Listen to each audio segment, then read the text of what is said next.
Panginoon, salamat sa lakas na ibinibigay ninyo sa akin. Salamat sa pagpapala.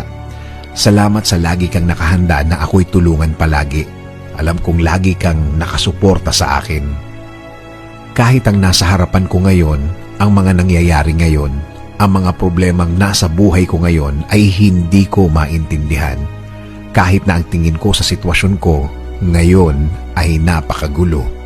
Sa iyo pa rin ako aasa, sa iyo pa rin ako kakapit because you said in your word that you will always be there for me with a helping hand. As a father to me, I thank you, Lord. Hindi ako manghihina sa mga bagay na to. Hindi ako mawawala ng loob, hindi ako matatakot dahil naniniwala ako na lagi kang andyan para ako ay sagipin sa mga problemadong araw tulad ng mga nararanasan ko, Panginoon. Alam ko, Lord, things will never be the same, na ang lahat ng ito'y magbabago, na ang lahat ng ito'y mabibigyan mo ng sagot, na ang lahat ng ito'y nasa harap ko lang na ikaw ay nagbibigay ng iyong blessings behind the scene.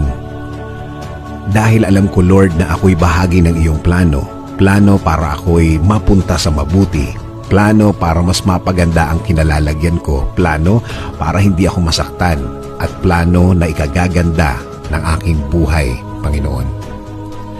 Sa iyo rin ako aasa, Panginoon, sa safety ng aking pamilya. Tuloy niyo po ang pagbibigay ng proteksyon at pagmamahal sa aking pamilya. Tuloy niyo po ang pagbibless sa kanila.